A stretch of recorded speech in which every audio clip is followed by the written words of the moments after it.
Hello, how are you? In data language, I think there is an adage that says "Nyonyo ocho kofu." Nyonyo ocho kofu. What does it mean? It means that which you seek out of curiosity, out of adventure, you will finally find. So, let me give you a very typical example from the Bible. God told Adam and Eve, don't eat of the fruits of the knowledge of good and evil. Do you know why they ate it? Out of curiosity, trying to get to know the unknown. What about if I touch it? Why is God telling me or telling us not to near this? We want to see and feel the consequences of disobedience. We want to explore, to do something that is unnatural. And I think that is one of the great problems that plague our society. Our society has been born out of curiosity, exploration of the unknown. The Tower of Babel was born out of curiosity. We want to reach out to the Most High. We want to go beyond our domain. God told humanity, God told our ancestral father, dominate this earth, possess this earth that you have stepped your feet upon. Then why is man looking for something beyond the earth? Why is man looking for the Mars, for the Jupiter? Why is man looking for Saturn? Why is man trying to go beyond the Milky Ways? That is unnecessary. And that is the problem we have. For javis and peller, that is actually what they found. When you try to take an adventure, you want to explore beyond your capabilities, beyond your limitation, out of youthful exuberance, you will see the consequences. Sometimes we need caution. We need to know that there is a limit. And that is why we are guided by constitution. We are guided by law and commandment of God. There is a limit for everything that God has created. There is a jurisprudence. There is an area of circumference by which God has placed you, put you. There is a position. There is a reason. There is a purpose. What I actually wanted to address is the manner in which VDM approached the matter, the incident concerning javis and peller. VDM approach was not mannered enough. We need to approach matters with social decorum. These are young adults. Sometimes in life, people should be allowed to explore.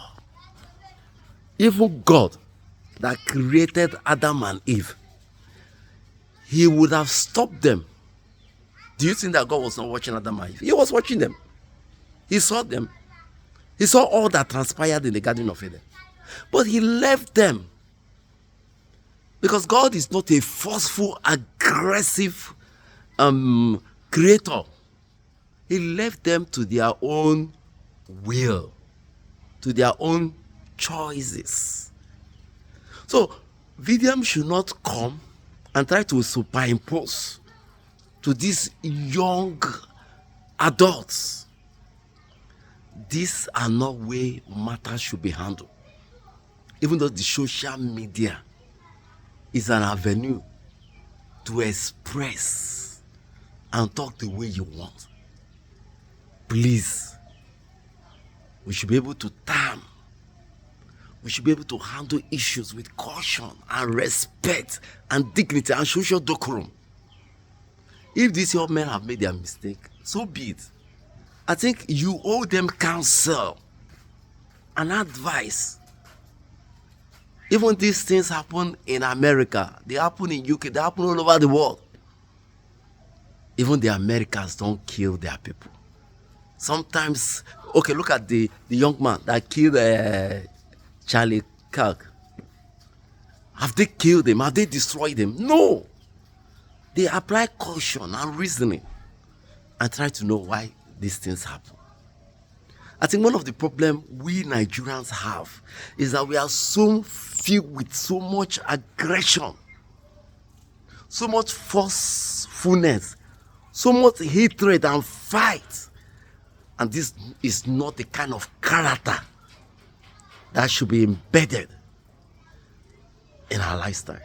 And I want to blame the government. I want to use Lagos State as a case study. How can the governor of Lagos State, Governor Sanwo-Olu, concentrate on infrastructure and not human development and character building? I wonder how our state governor, how he drives on the street of Lagos and he sees the Agbero, the touts who have constituted nuisance and menace to our society. How drivers, how commuters, how passengers are harassed, embarrassed, and insulted, and sometimes they are beaten. I've been in some situation where bottles were broken, people were stabbed and wounded.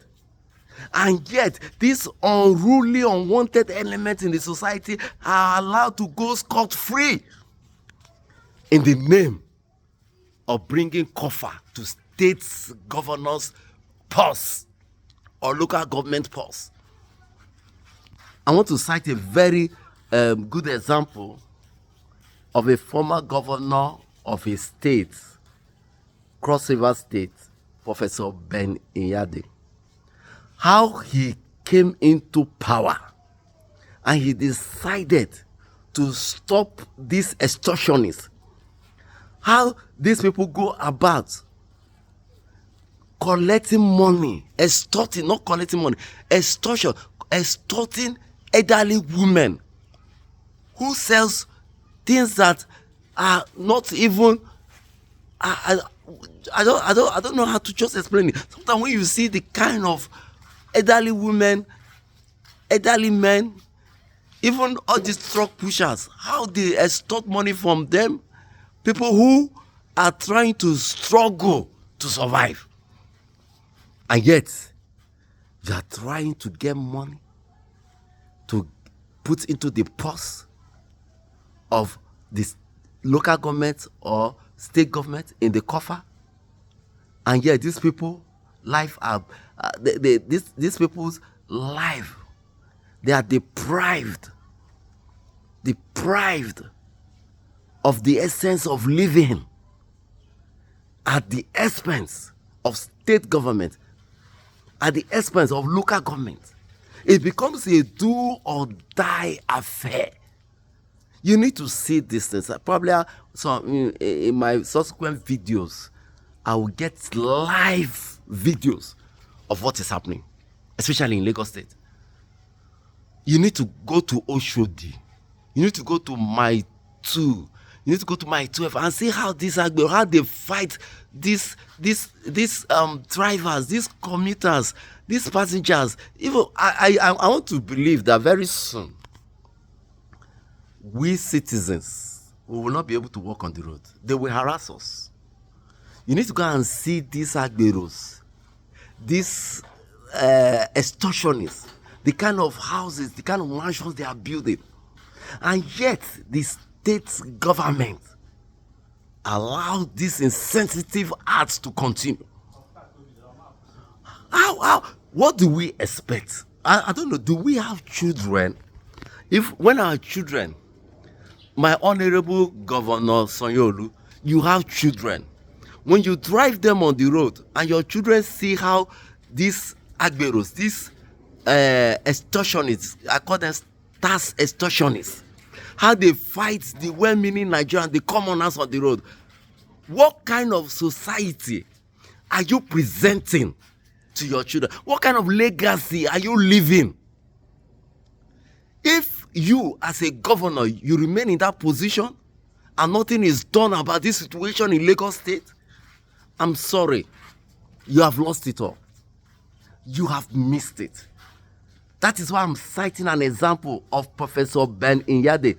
Please, Ben Inyade of Cross River State. How he stopped agberos, tax extortionists, from harassing, molesting, insulting well-meaning Nigerians. Why can't the Lagos State governor do it? I think this is what has made us as Nigerians to become so insensitive, so aggressive, so forceful, because of the kind of society that breeds us. We are bred out of hatred because the state government has allowed it to happen. You have allowed the agberos, you have allowed the tax extortionists, without respect for humanity, without dignity for life, to molest and harass the citizens of Nigeria. As for VDM, your approach to Javis and Peller was very wrong. There should be an atom of social decorum. There should be mannerism. We are human beings. We can't just be fighting in the plane anyhow. We can't just be talking to anybody anyhow. Social media has not given, it's not an avenue to spread hatred, to spread aggression. It's an avenue to bring unity and love. For us to be able to transfer character, we have children who look unto us. We want to breed a better, peaceful society. My name is Pastor Chenazar, your life coach, motivational speaker, a reformer and a transformer strategist. God bless you. Added to my resume, a conflict resolution specialist. Watch more of my videos. God bless you.